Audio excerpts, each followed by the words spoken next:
Hello guys, today we are going to understand four different derivations to calculate the E field due to various charge distributions. First of all, you must be knowing that the charge is distributed in four different forms. The simplest form of charge can be viewed as a point charge.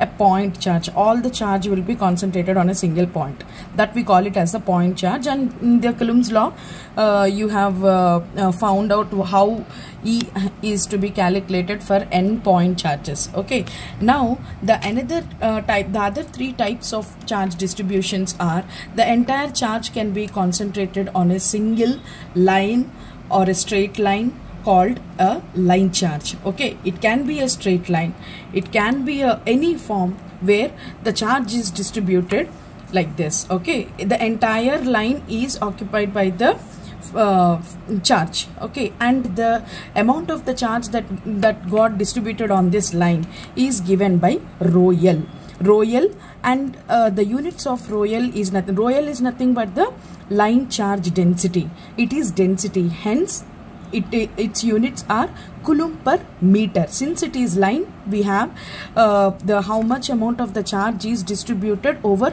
one particular unit. That unit we call it as meter.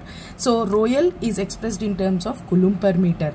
And in the same way, the charge, however it is distributed in the form of line, it also can be distributed on a sheet. Okay, and a sheet, and we call that as the sheet charge or the surface charge. Okay, the surface, okay, the entire charge can be distributed on the surface like this. It is called as a sheet. Okay, so here again the entire sheet is subdivided into small unit surface areas.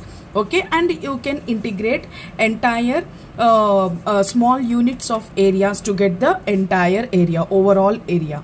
Okay, hence now here the charge, how much ever the charge is spread over this surface is calculated using the surface charge density, that is represented by rho S. Okay, rho S. So and what are the units of rho S? Since it is the charge density which is spread over the surface, the units of rho S are Coulomb per meter square. What is it? Coulomb per meter square. Charge per unit area. Okay, per unit area. So rho S, which is measured in terms of Coulomb per meter square. And in the same way, the charge can be distributed over the volume. Okay, this is the volume, let us say. Okay, and inside this entire volume is made up of again small unit volumes inside it. Okay, so in order to calculate the overall charge that is spread over this entire volume, you need to integrate the charge that is present on a unit volume over all the volume. Okay, so volume integral you will be getting.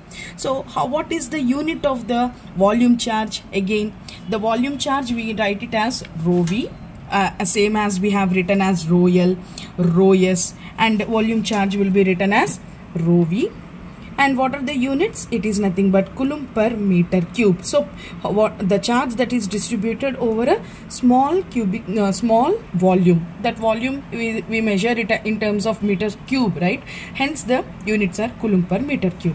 Now if these are the charge distributions, if you place such charge distributions, okay, and what is the E field due to such charge distributions, we are going to study here.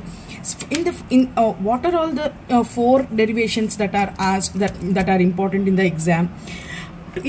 Find E field due to line charge in the form of straight line.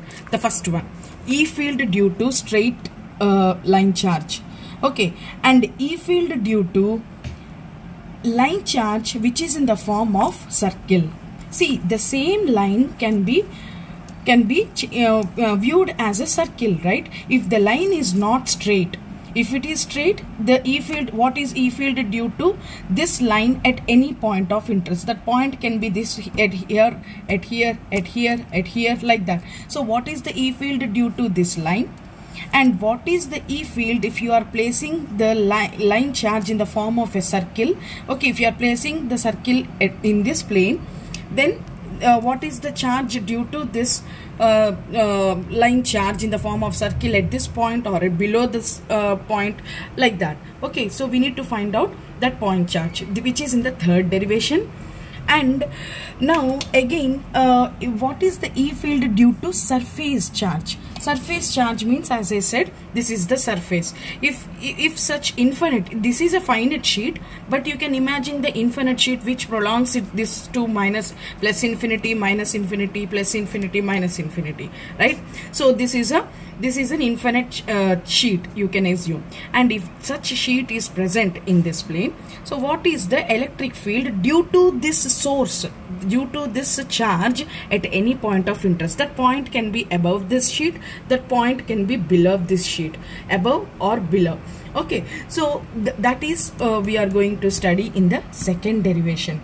And if that sheet is not an infinite sheet, if that sheet is in the form of a disk or like this, okay, this is that means the entire charge is spread over a circular shaped disk. Okay, right? So in this form, what is the electric field above this sheet and below this sheet? We need to calculate. These are the 4 derivations we are going to see.